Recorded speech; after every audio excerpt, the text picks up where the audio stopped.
गुरुदेव दत्त. आपण वामनराज अंकाचा वर्ष चौथे अंक पहिला ज्ञानदेवाप्रमाण आत्मा हा निधान हे परमपूज्य मामांचे लिखित स्तोत्र पाहत आहोत.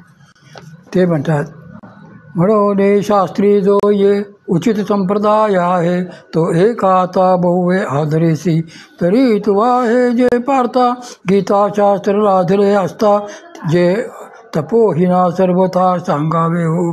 अथवा तापसही झाला परी गुरुभक्ती जो ढिला तो वेदी अंत्यज बाळला तेचा बाळी ना तरी पुरोडाशु जैसा न पाया गापे वृद्ध तरी वायसा गीता नेदी तेसी तापसा गुरुभक्ती होना का तपही जोडे देही भजे गुरुदेवांच्या ठाई परी आकर्णनी नाही चाड बरी तरी मागील दोही अंगी उत्तम होय कीर जगी परी या श्रवणा लागी योग्य नव्हे मुक्ता फळ भलतेसे हो परी मुख नसे तव गुण प्रवेशे तेथ काही सागर गंभीर होये हे कोण ना म्हणताय परी वृष्टी वाया जावे झाली झाली आधी व्याग्न सुवावे मग जे वाया धाडावे ते आता कान करावे उदारपणे म्हणून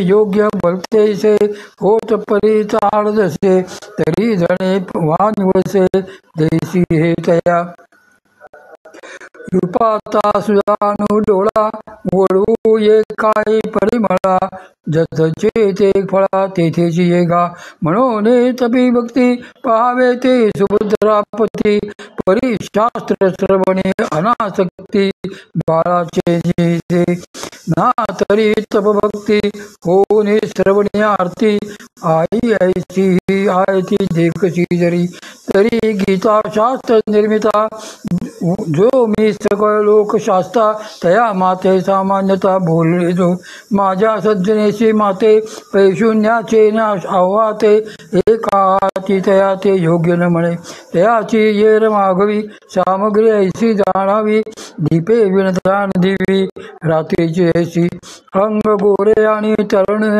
वरी लिहिले आहे लेणे परी ये कलेने प्राणे सांडिले जैसी सोन्याचे सुंदर निर्वाळले होय घर परी सर्पांगणाद्वार रुंदले आहे निपजे दिव्यान्न चोकट परी माझी काळकूट असो मैत्री कपट गर्भिणी जैसी तैसी तपभक्ती सेवा तयाची जाण प्रबुद्धा जो माझ्याच्या नेका निंदा माझीची करी या कारणे धनंजया तो भक्त मेधावी चविया तरी नको यावा या शास्त्रातली देव काय बोलो निंदका योग्य स्पष्ट्या ही सारिका गीता हे कवतिका लागोही नेदी म्हणून तपाचा धनुर्धरा तळी दाटोनी गाडोरा वरी गुरुभक्तीचा पुरा प्रसाद जो आला आणि श्रवण छेना पुढा दारवंटा सदा उघडा बरी कलश जो खडा अनिंदरात्नाचा म्हणून या गीता शास्त्र सेवनाचा जो योग्य संप्रदाय आहे तो आदरपूर्वक श्रवण कर. अर्जुना, हे गीताशास्त्र जे तुला तुझ्या मजविषयी असलेल्या निरतिशय प्रेमामुळे उत्पन्न झाले आहे ते तपोहीनाला बिलकुल सांगू नकोस. तप कराव्यास तयार असूनही ज्याच्या ठिकाणी गुरुभक्ती नसेल त्याला तर वेदांनी अंत्यजाना जसा दूर ठेवला तसा दूर ठेव. यज्ञशेष चरू वृद्ध कावळ्यापुढे टाकता येत नाही त्याप्रमाणे तपस्वी असून गुरुभक्ती हीन असेल तर त्याच्या हातात गीता पडू देऊ नकोस. तपस्वी आहे आणि गुरुभक्ती आहे पण श्रवणेच्छा नसेल तर वरील दोन चांगले गुण असून देखील गीता श्रवणाला तो अधिकारी नाही. मोती कितीही चांगले असले तरी त्याला वेज पाडलेला नसेल तर त्यात दोरा शिरेल काय. हे सागरांनी परिपूर्णता कोण नाकबूल करील. पण त्यावर पाऊस पडलेला फुकट ठरतो. जे जेवून तृप्त झालेल्या पुढे पक्वाने वाढण्यापेक्षा भुकेल्यालाच उदार होऊन जेवू घालणे बरे नव्हे काय. म्हणून योग्यता पुष्कळ असून देखील श्रवणेच्छा नसेल तर चुकून देखील त्याला आश्रय देऊ नको. रूपाची पारख डोळा करू शकेल, पण सुगंध त्याला कसं कळणार. ज्या ठिकाणी जे मानवते त्या ठिकाणीच त्याची फलनिष्पत्ती होते. यासाठी तप आणि गुरुभक्ती असून देखील शास्त्रश्रवणाविषयी तितका आदर नसेल तर त्याला दूरच राखावे. आता तप, गुरुभक्ती आणि श्रवणेच्छा ही सर्व असून देखील सर्व जगावर अंमल चालवणारा आणि गीताशास्त्र निर्माण करणारा जो मी, त्याच्याविषयी सामान्य मनुष्याप्रमाणे ज्याची भावना असेल, माझ्या भक्तांविषयी अगर मजेविषयी कुच्छित बुद्धीने टवाळी करणारा जो असेल तो श्रवण करण्याला योग्य नाही असे समज.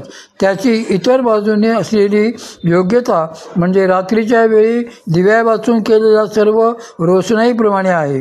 शरीर तरुण आहे, गोरे आहे, अलंकार विभूषित आहे, परंतु प्राण तेवढा नाही तसे ते आहे.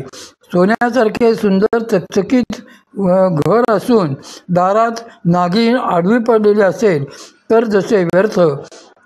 सुंदर सुंदर पक्वान्नांनी ताट भरलेले आहे, परंतु त्यात विष कालवले आहे. जिवलग मैत्री पण पोटात कपट आहे.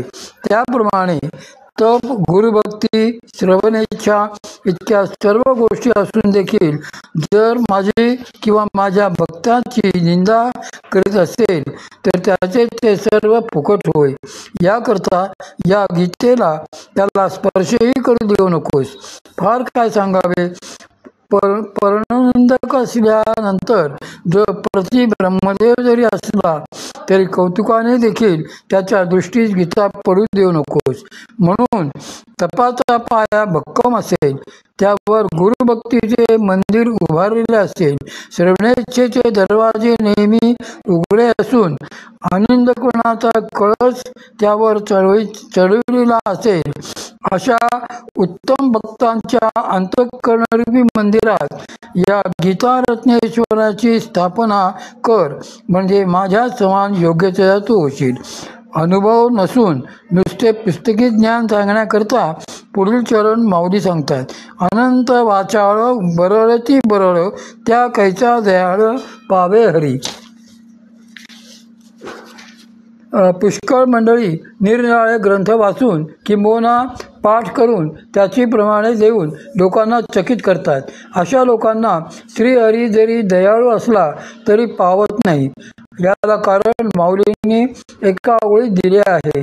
तर्के आणि गाडा व्याकरणी चोखडा बरी आत्मज्ञानी पुढा आणि अत्यंत जो. तर्कशास्त्राचा अभ्यास झाला आहे. व्याकरणानंतर पराकोटीचे ज्ञान होते, परंतु आत्मज्ञानाशिवाय त्यात अंधत्व म्हणावे. कसे ते उदाहरण दुसऱ्या ओळीत पहा. मोरास 2 डोळे असतात व इतर पिसारा डोळ्याप्रमाणे दिसतो.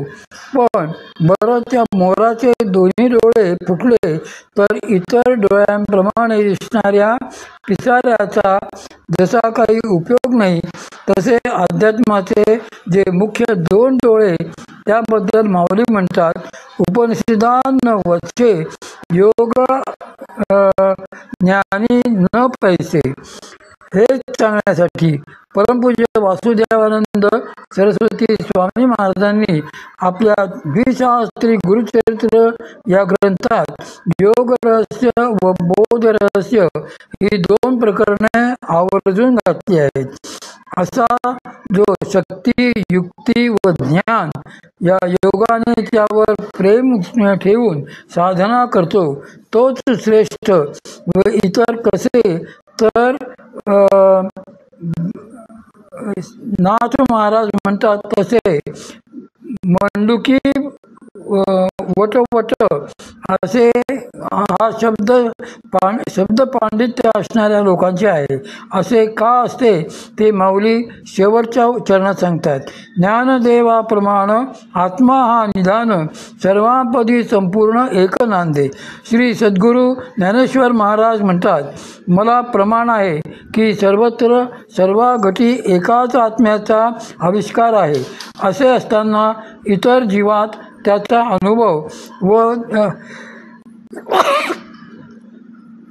अनुभव येत नाही, तर तो आत्मा गुप्त निधान आहे.